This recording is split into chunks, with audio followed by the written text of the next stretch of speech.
Greetings from LA, my dear friends. This is Daisuke, and I very much hope that this video finds you well and in very good spirits wherever you are in the world. And today, if you don't mind, I would very much like to continue on with our journeys, our discussions, our discoveries, and our explorations with respect to the recent releases made by the Criterion Collection during this year of 2024. And I'd like to focus on in particular, a set or a film which is located within a brilliant multi-disc, multi-Blu-ray disc set, which was released by Criterion Collection earlier this year. And this was given collectively a spine number designated by Criterion at 1203. And it is this set. It is remarkable.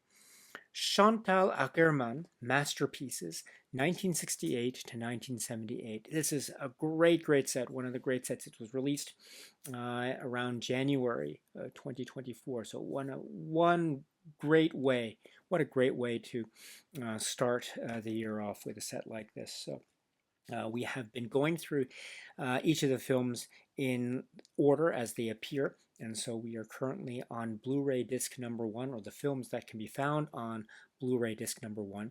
And that brings us to a work which has been described by Criterion as being from the year 1972. It is approximately 11 minutes in running time, and it is from the director Chantal Akerman. And the name of the work is, please pardon me for my terrible pronunciation of the language, but I hope you can forgive me.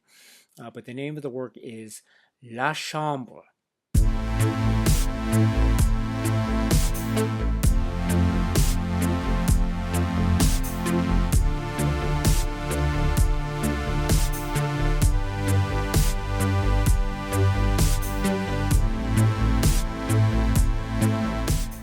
This is the work. This is another fantastic work from Chantal Akerman.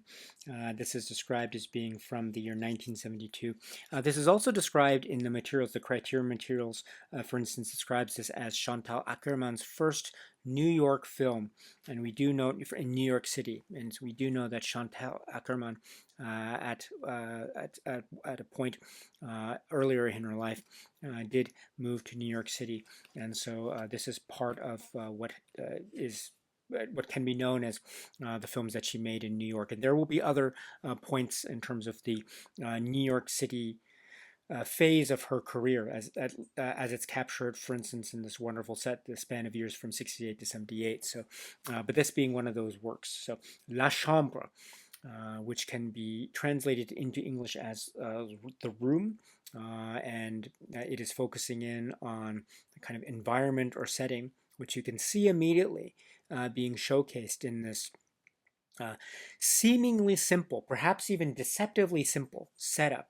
But it is remarkably complex, very deep, and surprisingly suspenseful and funny and witty in terms of the and what is being encompassed within its story or adventure or flights of fancy or whimsy, or ventures into a type of cinematic experimental mode, or maybe any and all of the above. Whatever suits your viewpoint and interpretation as you watch this, as I say, remarkable work, La Chambre. This also stars Chantal Akerman in a very interesting performance or appearance in the context of La Chambre, or the room. I should also mention here the camera work by Babette Mangold. So this is also a very important figure and artist and collaborator in the world of Chantal Akerman that we will speak more of, but this is a kind of a beginning of that collaboration, that artistic collaboration that's very important here. And the camera work is incredibly important here, because if we were to try to describe the story structure, the plot structure, or the structure of the work, the camera is situated in what appears to be a room, a loft-like room or an apartment-like room, and we have the interior that is shown to us with this very interesting motion and movement of the camera from the right hand side, and it motions and moves. It sweeps slowly from right to left. At least that's how it starts. And it does this type of circular motion for a number of revolutions, a number of rotations. And as it passes this type of circular motion in one direction, we see aspects and details with each pass of the room. And it's the same room. It's the same room, and it's the same period of time. So there doesn't seem to be any type of fast motion or edits or time jumps of any sort, at least not to my understanding of how this film works and operates, and to my eyes and ears anyway. But it seems to be this kind of continual motion and movement in one direction that at a certain point changes. Which then I think calls attention to itself in a type of interesting, witty, self-reflexive way. But also it is giving us the opportunity to examine details. So when you go one pass of the room, we might catch, or my eyes might catch, certain details and then foregoing others. So I might see something that's on the table in the kitchen, maybe certain pieces of fruit on the table, or maybe the kettle on the stovetop as it passes from the kitchen and then goes into the bedroom. And then what do we see, and who do we see in the bed looking directly at us, but none other than Chantal Akerman herself. In one pass we see her in one pose, or one way of being situated on the bed, and then another pass we see her maybe slightly different or in a different pose. Maybe the blanket is more over her this time, and then maybe another pass we might see her actually eating a piece of fruit, an apple, and looking directly at us while the camera is still moving. It goes past her and then goes into other aspects. Say we might see the drip of water from a faucet, a little sticker, or some debris or damage, wear and tear on a door, maybe a little wrinkle or crack here, and the like. And so that kind of revolution allows us for different examinations of details in the room, including Chantal Akerman herself. And it might seem meandering, and it might seem at first glance to be quite maybe even dull or boring. And I say that because I remember when I first saw this film many, many years ago. Yeah, many years ago for the first time. I didn't quite know how to take it, and I was feeling quite. I had no idea how to engage with it, and I felt quite bored by it. But as I became more engrossed in the work, and then as I kept watching it over and over again, and the more I watched it, the more I realized the effect that it had on me.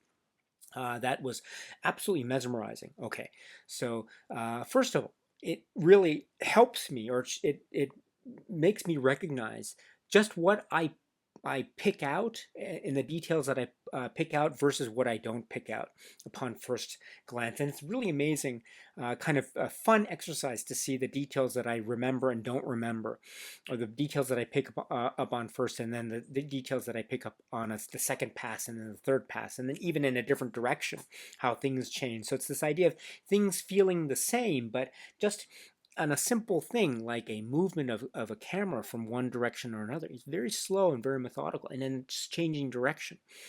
The perspective can be so skewed just to suggest to me that even from a slightly different vantage point, things might be totally different. You might see the world in a completely different way, which is very profound, absolutely profound thing. And I didn't quite make that connection when I saw the film for the first time, but it also then was a great example for me that this work, like maybe other films of Chantal Akerman for me, as well as other films from other filmmakers as well, really invite watch and rewatch, because they really are discoveries and treasures just waiting to be discovered. And La Chambre was that type of cinema journey for me.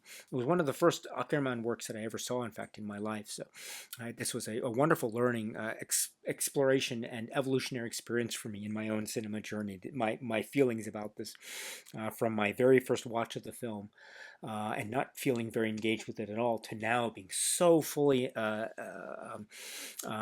just enamored by it, and just taken with its being hypnotized by it, because again, it shows to me that even with the seemingly simple movement of the camera, Chantal Akerman is saying to us, suggesting to us, yes, perhaps even inviting us to look at the world in different ways, even if it's something as simple as, say, our bedroom or our apartment. That is very profound indeed.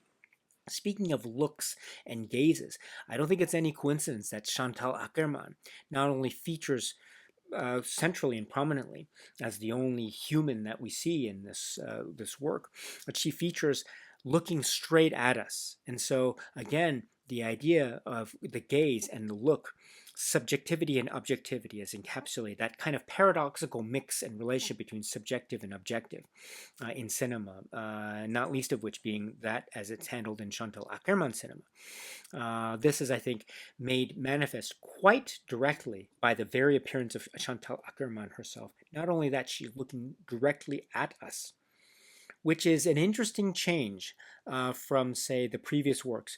Granted, Chantal Akerman did appear in, say, Saute ma vie, and then the earlier work, which is L'Enfant d'année, où je joue à être une femme mariée. And there might have been instances where the people in those works, including Chantal Akerman herself, might have made a glance here and there to the camera as the film was being made. But it wasn't as direct and as evident, as pronounced, and as stubbornly persistent, wonderfully stubbornly persistent as it is here. And whenever the camera passes over the position where Chantal Akerman is, she is looking intently at us. Even when she's engaged in something like eating her apple, she is still looking right at us, which I think is some kind of maybe provocation or an invitation to consider the very act of gazing, the very act of spectating, watching itself, which is inherent, which is so inherent in the mode of engagement in cinema to begin with. I mean, the idea of watching and seeing something that we see. What does that make us in terms of spectators? Does it make us complicit? Does it make us question the objectivity that this either throws us into, maybe on purpose or unintentionally, and whether that maybe then suggests a further sense of a complicit nature in the relationship between the spectator and what is being viewed. The gaze, that's not all, of course. The idea of objectivity in cinema and the subjective gaze applied in terms of the objectification and how this may have an adverse impact on views of gender roles and the way that women are portrayed in film and cinema and the arts, and a type of a mode of questioning which has its roots in a type of dialogue of feminism and a presentation of gender roles and the idea of the internalized versus the external social mores, etc. So that is all intertwined. We've seen those discussion points, I think, engaged with so successfully and with wit and charm, as well as with a great deal of profound insight from Chantal Akerman in the two previous works that we have discussed thus far. Here, the gaze seems to be front and center, which is so provocative. I mean, it's I don't know how you feel, but there is, I think, and I think this is really a wonderful feeling to have. It's a feeling of discomfort. Being looked back at in this way, and so the illusion is shattered in the sense of maybe the safety of the gaze, and that type of questioning, that type of provocation, I think, is so bold because it means that, how powerful is the gaze? I mean, we can acknowledge that perhaps it has a lot of power, and thus, what is the extent to which that power might have a positive or negative impact on that or who are the persons upon which the gaze is being directed? So that's one way of looking at it. Also, it is, I think, a very meta, playful way of looking at Chantal Akerman's cinema herself. The idea, too, that I think we are invited to not just look and be looked at, but also look in a way that we can, I think, direct our attention elsewhere. Maybe we can be invited to look directly at Chantal Akerman, at her face, into her eyes, as she's looking back at us. So what does that say? That might be, I mean, what is the phrase? The oft-used phrase, the eyes are the window of the soul, right? So the idea, too, that maybe we as viewers are being invited to make a type of direct connection with the subject of the film itself, that being Chantal Akerman. At least that's what it appears to be. Or maybe the direct gaze towards us might make us uncomfortable to the point that we might avert our eyes elsewhere, which is also, I think, something that she is inviting. The idea, too, that we are allowed to look at various nooks and crannies, corners of the apartment, because that's part of the fun of this film, is to see the details. And even to the point, not just recognizing details or seeing details, but sometimes, I don't know how you feel, but sometimes when I look at the same thing on the second or third pass even, I might tend to, maybe my mind might wander, and something, I don't know, like it might, maybe something might look like something else, or maybe has a kind of metaphorical edge, or maybe there's some kind of sexual innuendo that may or may not be there, but I'm seeing it. That kind of mind play is at work here, which is absolutely amazing. So it's the idea too of the gaze being looked back on. Is that inviting us to look back towards her as well? In which case, that's, I think, a very intimate connection that I think is made, even across the traversing the boundary between the spectator. For instance, with this Blu-ray set in 2024 versus the personage or the appearance of Chantal Akerman in this work from 1972. So even time and space is being crossed in the hands of the cinema of Chantal Akerman, which is an amazing concept. Or are we asked to, or are we allowed to look elsewhere, avert our eyes elsewhere? In which case, we are still engaged in something that I would suggest is one of the motivations and objectives of a work like La Chambre. One of the motivations or objectives of Chantal Akerman cinema, namely, the activity of looking, and what it is that means. Also, the subject of our gaze is not just Chantal Akerman, but also the room itself, the environment. The title itself of the film is La Chambre, the room. So that suggests maybe the emphasis or focusing in on details. As I mentioned, as I watch certain passes, I might notice on one pass things on a table, specific things on the table, maybe one thing on the table versus other things on the table, and the like, as being an example. But then maybe we see clothes hanging, drying off of a dryer or something, or maybe some light shining through the window that might be indicating something on the countertop, etc., or vice versa. Now, then this comes into, or this makes us query, what is the relationship between these objects, these symbols, and the person that we assume is associated with these symbols, namely Chantal Akerman in the room. Why? Because she's there. And so we might assume that we may assume that this is her room, or it is not her room. I mean, the details of the booklet really indicate otherwise, which is interesting. But I'm talking about the engagement with the work itself and what we are allowed as viewers to possibly interpret as one of the many interpretations. Are these symbols and objects that we are seeing a kind of modes of oppression, modes of, say, oppressive capitalistic social mores? Where the individual is trapped and has no chance of escape. It's possible. It's quite possible indeed. I mean, the idea of we cannot express ourselves individually, but only through objects. I mean, this is, I think, a very, from a cynical point of view, I think it has a very powerfully cold and almost a maybe even negative connotation, which I think is not outside the realm of possibility when looking at this, and indeed other works by Chantal Akerman. So is it the symbol standing in for what the people that are otherwise associated with it? Or can we take a more quote-unquote positive spin on it? And can we say that, yes, indeed, these objects are part of the personality, these objects, and even as they are the residue of a kind of human existence, with the human being, we assume, being right there in the center of the proceedings, that being Chantal Akerman in the bed.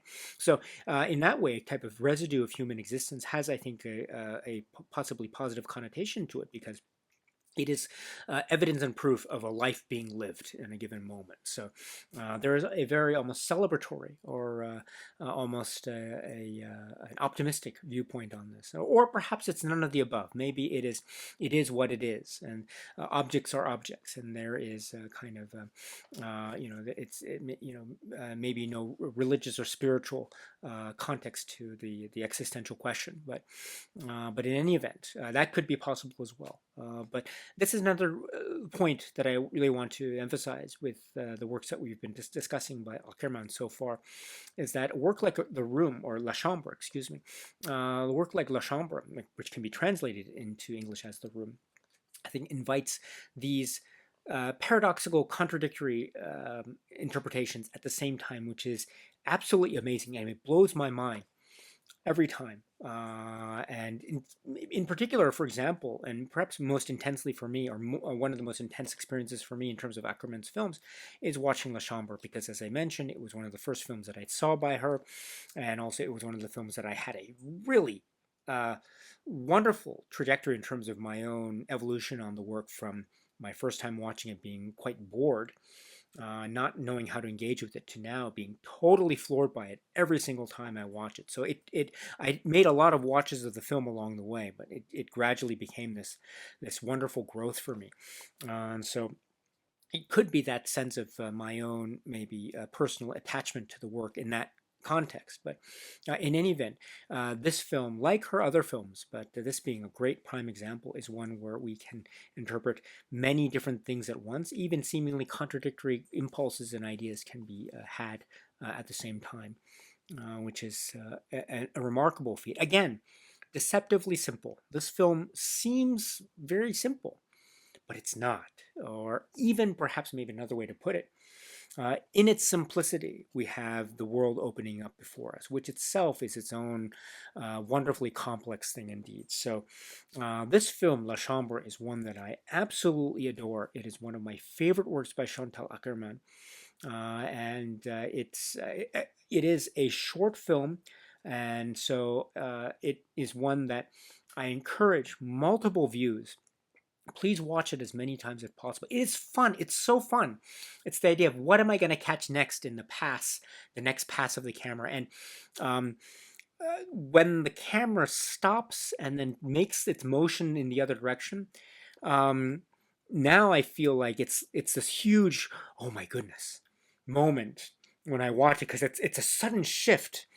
And I can't. It's a really remarkable how, again, a seemingly simple gesture like the movement of a camera one direction, then stopping and then moving in the opposite direction, but still it is so monumental as to be poetically arresting and superb and beautiful all at once. So, what can I say? Well, I mean, I'm not the biggest expert when it comes to Chantal Akerman, not in the slightest, but I that doesn't stop me from expressing my love for this work. I think this is one of the greats, one of my favorite works by Chantal Akerman. This is the work which is La Chambre. The Criterion Collection has released La Chambre as part of this great set, Chantal Akerman Masterpieces, 1968 to 1978. And this is the third film that can be found on Blu-ray disc number 1. Again, this is the work from 1972. It's approximately 11 minutes. When you press La Chambre, selected in the Blu-ray menu, it'll take you straight to the film. So there aren't any La Chambre specific supplements that are part of this release, at least as far as Blu-ray disc number 1 is concerned. So just keep that in mind. It'll take you to the work itself, but that's okay. That's okay. A word about the master restoration. So as indicated on page 42 of this great booklet, it does suggest, or it does indicate, that the restoration of the film was undertaken by, quote, Cinematheque, Royal Film Archive of Belgium. And then it also says a little bit down on that same page, it says, for La Chambre and Hotel Monterey, which we'll talk about later, but for La Chambre and Hotel Monterey, the 16mm original reversal positives were scanned in 2K resolution, etc. I should point out that actually La Chambre did or does also appear in another great earlier Criterion release. This is the DVD Eclipse series release of Chantal Akerman's films. It is given the title Chantal Akerman in the 70s, and this is Eclipse series number 19.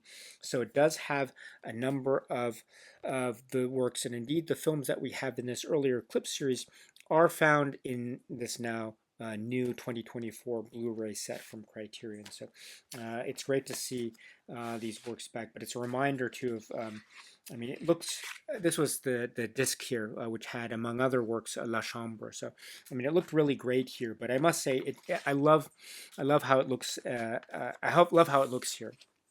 Because I must admit that there were some details that I think totally escaped me when I saw it many times on the earlier Eclipse DVD release. I mean, this is a great DVD. I love the Eclipse series. The DVDs of the Eclipse series this is one of the great treasure troves of the Criterion Collection physical media catalog. Really is. I learned so much from my engagement and exploration of the Eclipse films, including La Chambre, as found in the Chantal Akerman in the 70s Eclipse series, number 19. But when I saw the way it looked here, I felt like I was catching or being able to catch details that I'd never seen before. So I was very taken with how this looked here. For purposes of this Blu-ray, so very happy with how it looks here indeed. But I do want to give a wonderful shout out, kudos to the Criterion Eclipse series. I mean, this is one of the greats. So, you know, this is not forgotten, but in fact, in my heart, this will always remain. But that being said, it's nice to have La Chambre still being included in the 2024 Blu-ray release, which is what we have here. I almost forgot, please excuse me, but in my excitement for this work, La Chambre, I forgot to mention the booklet. Let me mention it here. The booklet, among other things too, as I mentioned in earlier Chantal Akerman discussions, it has the comprehensive essay, but also it has its own mini critical essay with regard to La Chambre, which is found on pages 18 and 19. Well, the section on La Chambre is found on pages 18 and 19.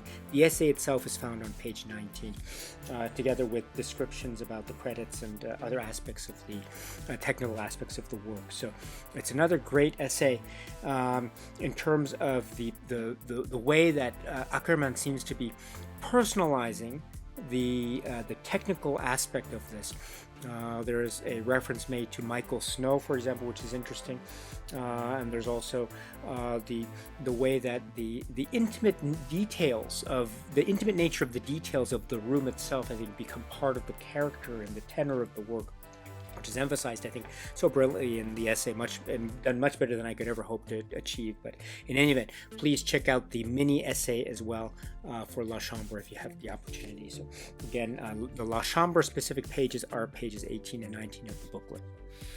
It's a great film, absolutely great film. One of my favorites of Akerman. It's so fun. It is so fun and so provocative and so inviting and very profound, and just leaves one asking further questions about what does it mean, what is it about. But that's one of the great things about this work, is that it does allow for, and I would suggest, seemingly contradictory possible answers to those questions. But that's great. That's absolutely great, as well as being a fun exercise in what you can remember, what you can observe, and how do you feel when you are being looked back upon. I mean, that wonderful exchange, that meta exchange between the film you're watching and yourself. I mean, that's a very powerful moment, among other things, among other traits that makes this work utterly superb.